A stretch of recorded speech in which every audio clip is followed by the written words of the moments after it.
Hello friend, welcome back to learning with Hina ma'am channel. आज का जो सेशन है काफ़ी इंपॉर्टेंट है क्योंकि हम बात कर रहे हैं एनसीईआरटी और एससीईआरटी से बने वाले क्वेश्चन की। ये काफ़ी इंपॉर्टेंट हो जाते हैं परीक्षा की दृष्टि से। ठीक है, तो यहाँ पे एससीईआरटी और एनसीईआरटी से बनने वाले आपको एमसीक्यू टाइप का क्वेश्चन के फॉर्मेट में क्वेश्चन देखने को मिलेंगे। तो चलिए स्टार्ट करते हैं सेशन को। बच्चों के मेरुदंड में कितनी अस्थियां होती हैं? तो अगर बच्चों के मेरुदंड की बात की जाएगी तो यहाँ पे अस्थियों की संख्या हो जाएगी 33। ठीक है, मेरुदंड में कितनी अस्थियां होती हैं? तो आप बताएंगे कि 33 होती हैं। मानव कंकाल में अस्थियां होती हैं, तो यहाँ पर मानव कंकाल की बात हो रही है तो 206 होती हैं अमूमन। अगर यहाँ पर बच्चा हो जाती तो यहाँ 300 हो जाती। ठीक है, चलिए नेक्स्ट क्वेश्चन देखते हैं। अस्थियां शरीर में कार्य करती हैं तो ये आकृति प्रदान करती हैं। अगर ये ना हो, आपने देखा होगा, ये ना हो तो शरीर एक जैसे लुझुन कपड़ा जो होता है उस टाइप का हो जाता है। ठीक है, जहाँ पे भी आपने देखा होगा, जहाँ की भी मतलब अस्थियां वहाँ से हटा दी जाएं, जैसे कहीं टूट फूट हो जाती है तब देखा होगा, तो वो अंग आपका किस तरह का हो जाता है। मानव खोपड़ी में कितनी अस्थियां होती हैं? तो यहाँ पे जो राइट आंसर हो जाएगा वो है 8 अस्थियों से हमारा मानव शरीर का जो खोपड़िया है वो बना होता है। खोपड़िया यानी सिर, याद रखिएगा। प्रत्येक कशेरुका में कितने भाग होते हैं? तो यहाँ पे जो राइट आंसर हो जाएगा वो है प्रत्येक कशेरुका में 3 भाग होते हैं। नेक्स्ट देखते हैं, मेरुदंड में अस्थियों की संख्या कितनी होती है? तो यहाँ पे जो राइट आंसर है वो क्या हो जाएगा? तो 26 होती है। मेरुदंड में कितनी होती है? तो 26 होती है। नेक्स्ट देखते हैं, रीढ़ की हड्डी में पाया जाता है, मोस्ट इम्पोर्टेंट है तो याद रखेंगे। रीढ़ की हड्डी में क्या पाया जाता है? तो आप बताएंगे कि रीढ़ की हड्डी में फिसलने वाला जोड़ पाया जाता है। 8 हड्डियां पाई जाती हैं, तो बेसिकली 8 हड्डियां हमारी किस में? तो कपाल में पाई जाती हैं।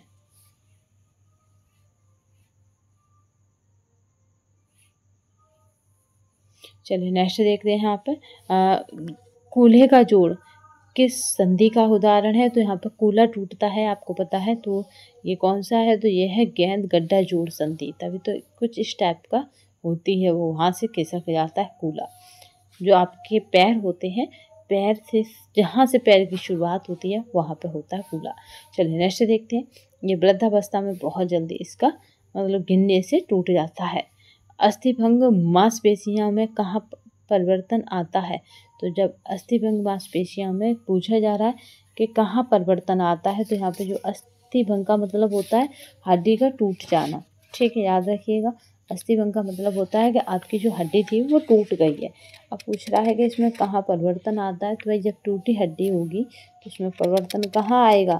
तो याद रखें, सबसे बड़ी पहचान यही है उसकी कि वो सूज जाता है, तुरंत मतलब सेलिंग आ जाती है अगर वो हड्डी वहाँ से टूट गई है। तो दर्द तो इतना भयंकर होता है कि आप रुक ही नहीं सकते हैं। किस अवस्था में कुल्लू का जोड़ अधिक उतरता है? तो वो कौन सी अवस्था है जहाँ पे कुल्लू का जोड़ अधिक उतरता है? तो वो है वृद्धावस्था, जो मैंने अभी कहा था कि वृद्धावस्था में कुल्लू का जोड़ बहुत जल्दी टूटता है। असली की अस्थिभंग होने पर निम्न पट्टी बांधनी चाहिए।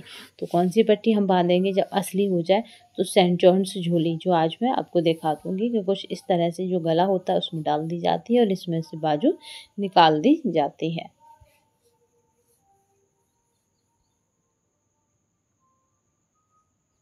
ठीक है, तो सेंट जॉन्स जो झोली है वो बनती है। नेक्स्ट देखते हैं आप। अगर बात की जाए अस्थिभंग के साथ अधिक रक्तस्राव को रोकने के लिए इसका प्रयोग किया जाता है, तो यहाँ पे जो राइट आंसर हो जाएगा वो है यहाँ पे याद रखिएगा, टूनिकेट का प्रयोग किया जाता है अस्थिभंग के साथ। किसको? रक्त को रोकने के लिए। ठीक है, याद रखेंगे। नेक्स्ट देखते हैं, मोच आने पर निम्न का प्रभाव पड़ता है या निम्न पर प्रभाव पड़ता है? तो यहाँ पे राइट आंसर होगा यहाँ पर अंडराओं पर प्रभाव पड़ता है अगर मोच आ जाती है तो। चलिए नेक्स्ट क्वेश्चन देखते हैं। श्वसन की वायु संरचना में ऑक्सीजन की मात्रा होती है। तो जब श्वसन का मतलब है आप जो सांसें लेते हो उसकी जो संरचना है का मतलब है यहाँ पे याद रखेंगे कि उसमें वायु की मात्रा कितनी होगी। तो यहाँ पे जो राइट आंसर हो जाएगा वो क्या हो जाएगा?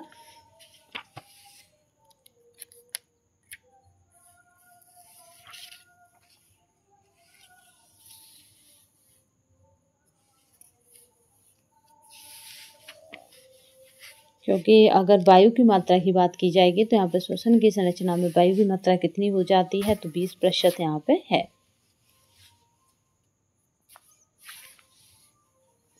ठीक है। प्रश्वसन की बात हो रही है, याद रखिएगा वायुमंडल में ऑक्सीजन की बात नहीं हो रही है यहाँ पे। प्रश्वसन की वायु संरचना में ऑक्सीजन की मात्रा कितनी होती है, तो ये 20 होती है। नेक्स्ट देखते हैं निःश्वसन की वायु संरचना में कार्बन डाइऑक्साइड की मात्रा कितनी होती है, तो याद रखेंगे इस मात्रा को हमें कितना बताना है, तो ये हमारी 4% होती है। शिशु अवस्था में श्वसन की दर कितनी होती है, तो भाई शिशु क्या सबसे ज़्यादा क्या करता है, छोड़ता है, तो याद रखिएगा 25 से 40 होती है पर मिनट। मनुष्य के शरीर में कितने फेफड़े होते हैं, तो यहाँ पे जो राइट आंसर है वो क्या हो जाएगा, फेफड़ों की बात हो रही है तो ये 2 ही होते हैं, याद रखेंगे, इधर स्थल और इधर इस तरह से होते हैं। चलिए नेक्स्ट देखते हैं शारीरिक श्रम से श्वसन दर में पर क्या प्रभाव पड़ता है, तो जब हम शारीरिक श्वसन करते हैं तो शारीरिक श्रम करते हैं तो श्वसन दर बढ़ जाती है, बहुत जल्दी तीव्रता से हम सांसें लेते हैं। श्वसन क्रिया में रक्त का शुद्धिकरण कौन सी गैस द्वारा होता है, तो यहाँ पे जो राइट आंसर है वो क्या हो जाएगा, तो वो ऑक्सीजन के द्वारा होता है। निम्न में से कौन सा अंग श्वसन तंत्र का अंग नहीं है, तो यहाँ पे जो राइट आंसर है वो हो जाएगा ग्रास नली नहीं है, फेफड़ा, नाक और श्वास नली है। सामान्य श्वास की गति प्रति मिनट है सामान्यतः, तो यहाँ पे जो राइट आंसर है वो क्या हो जाएगा, तो वो है 15 से 20 बार।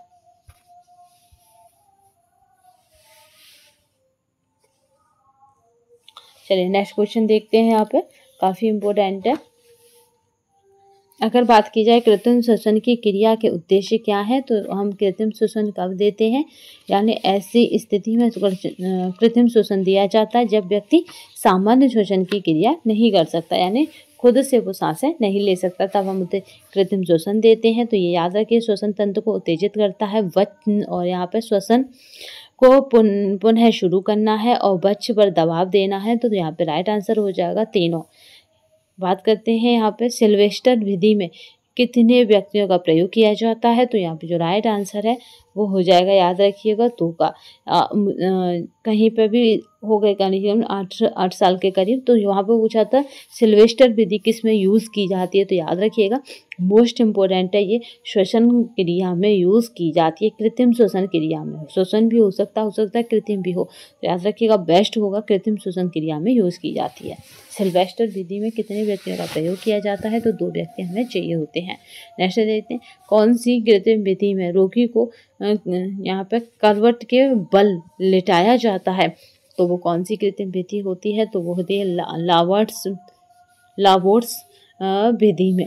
ठीक है, आज मैं इसकी जो विधियां हैं उनको आपको समझा दूंगी, क्योंकि यहाँ से श्वसन से एक क्वेश्चन बनेगा ही बनेगा, चाहे कौन से भी मेथड से बन जाए। कृत्रिम श्वसन देने से पूर्व इस बात की जांच करनी चाहिए, तो यहाँ किस बात की जांच करनी चाहिए कि हृदय स्पंदन हो रहा है, यानी आप जिसको श्वसन देने जा रहे हैं वो उसका हृदय मतलब पंपिंग कर रहा है या नहीं कर रहा है, स्पंदन कर रहा है या नहीं कर रहा, तभी तो आप श्वसन कर पाएंगे। चलिए नेक्स्ट देखते हैं दुर्घटना के पश्चात व्यक्ति को दुर्घटना स्थल से हटाना होता है, अनावश्यक है, आवश्यक है, बेकार है और कोई नहीं, तो आवश्यक है, क्योंकि जब तक आप दुर्घटना स्थल से नहीं हटाएंगे तब तक उसका आप प्राथमिक भी ट्रीटमेंट नहीं कर पाएंगे। 3 हाथों के हस्त आसन पे कितने व्यक्तियों की आवश्यकता होती है, तो जब हम 3 हाथों के यूज़ करते हैं तो ऐसे में हमें कितने लोग चाहिए होते हैं, यानी आपको बताएंगे कुछ हाथों की संख्या किस तरह से होती है, तो कुछ इस तरह से यहाँ पे जैसे इधर बाजू और इस पे हम उसे मरीज को बैठा लेते हैं। तो याद रखिएगा 3 हाथों की अगर बात हो रही है यहाँ पे, तो हमारा राइट आंसर क्या हो जाएगा, तो 2 लोगों की आवश्यकता होती है।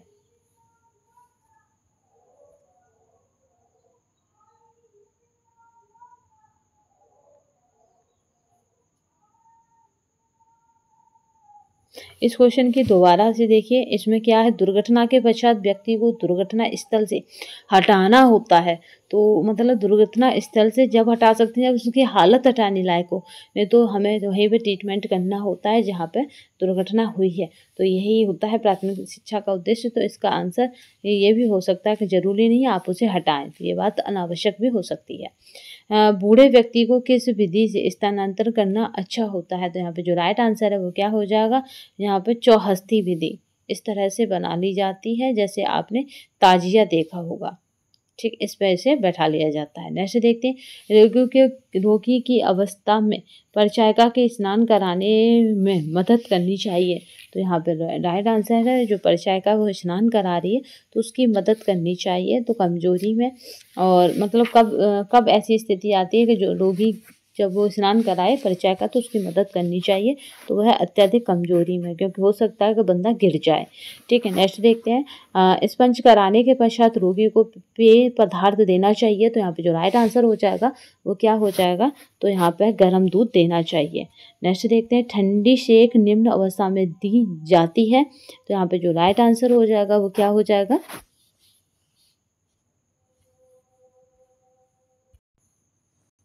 चलिए नेक्स्ट क्वेश्चन देखते हैं। ठीक है, यहाँ पे याद रखिएगा, स्पंज कराने के पश्चात रोगी को पेय पदार्थ देना चाहिए। तो यहाँ पे जो राइट आंसर है वो क्या हो जाएगा, गर्म दूध देना चाहिए। कौन सा पेय पदार्थ देना चाहिए, गर्म होना चाहिए, याद रखेंगे। ठंडी सेक निम्न अवस्था में दी जाती है। तो ऐसी कौन सी अवस्था जिसमें ठंडी सेक दी जाती है, तो याद रखेंगे शरीर का तापमान कम करने के लिए, जब हमारा ब्लड मतलब टेम्परेचर शरीर का बढ़ जाता है यानी बुखार आ जाता है, तब हम ऐसा करते हैं। शरीर में ठंडक पहुँचाने के लिए भी करते हैं, मोच और यहाँ पे हम मोच उतरने के लिए भी करते हैं। तो यहाँ पे राइट आंसर क्या हो जाएगा, तो वो हो जाएगा तीनों में। गर्म पानी की बोतल का प्रयोग किस अवस्था में किया जाता है, तो गर्म पानी की बोतल हम कब यूज़ करते हैं, पेट में दर्द होता है तब। उस पर क्या करते हैं, गर्म पानी इस तरह से घुमाते हैं उस बोतल को।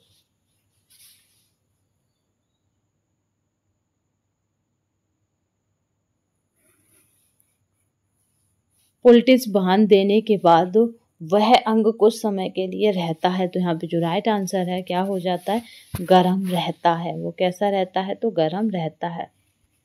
नेक्स्ट देखते हैं, अब बर्फ की टोपी का प्रयोग होता है। तो यहाँ पे जो राइट आंसर है वो हो जाएगा तीव्र ज्वर में। वो कहाँ होता है, तो तीव्र ज्वर की स्थिति में होता है। अगर बात की जब मानव शरीर के सामान्य तापक्रम कितना होता है, तो देखिए यहाँ पे जो मानव शरीर का जो तापमान है, अगर उसकी बात करते हैं तो वो फ़ारेनहाइट में काउंट होता है। और यहाँ पे मोस्ट इम्पोर्टेंट हो जाता है कि मानव शरीर का जो तापमान है ना, उसको अगर देखें तो किस में होता है, तो फ़ारेनहाइट में काउंट होता है। और हमें कहना क्या है कि अगर सेंटीग्रेड पूछा जाए कि कितनी सेंटीग्रेड होता है, तो याद रखिएगा हमेशा, तो वो कितनी सेंटीग्रेड होगा, तो वो 37 सेंटीग्रेड होगा। ठीक है, 37 सेंटीग्रेड होगा। और 37 सेंटीग्रेड को अगर हम कन्वर्ट करते हैं फ़ारेनहाइट में, तो हमारा आंसर क्या हो जाता है, तो यहाँ पे राइट आंसर जो हो जाएगा 98.4 फ़ारेनहाइट यहाँ पे रखा गया है। यहाँ पे कहीं 6 है ही नहीं है, तो जहाँ पे 6 वैल्यू ही नहीं है पॉइंट के बाद की, तो आप ऑप्शन में नहीं करके आ सकते हो। बट कहीं पर भी अगर आपको क्या मिले 98.6 मिलता है, तो वो भी फ़ारेनहाइट सही है। देखिए कन्फ्यूजन कहाँ रहता है कि जब आप सेंटीग्रेड को फ़ारेनहाइट में कन्वर्ट करते हैं तब यहाँ पे 98.6 आता है।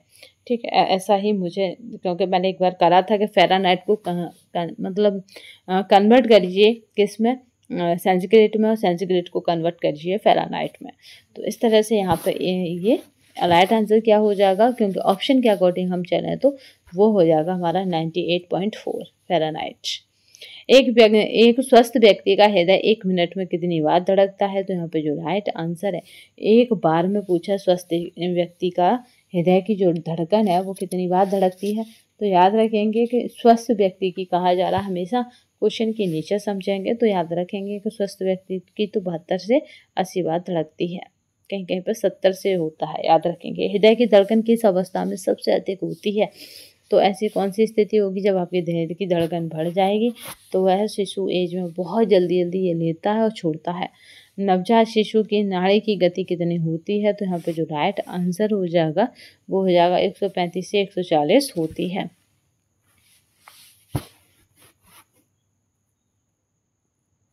थर्मामीटर के नीचे सिरे की घुंडी पर क्या भरा होता है, जो याद रखिएगा, जो से हम थर्मामीटर में क्या देख लेते हैं, टेम्परेचर देख लेते हैं, वहाँ पे होता है पारा।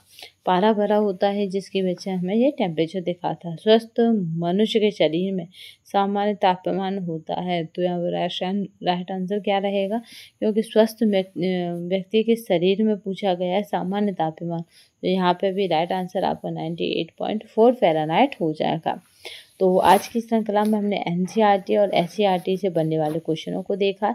अगर इस श्रृंखला की बात की जाए बेसिकली, तो ये श्रृंखला हमारी चौथी या फिर चौथी श्रृंखला है। इससे पहले हम 2 या 1 श्रृंखला डाल चुके हैं। अगर एक डाल चुके हैं दूसरे भी देख लीजिए। और इसके बाद हमारा एससीईआरटी और एनसीईआरटी हाई स्कूल की कर रहे हैं।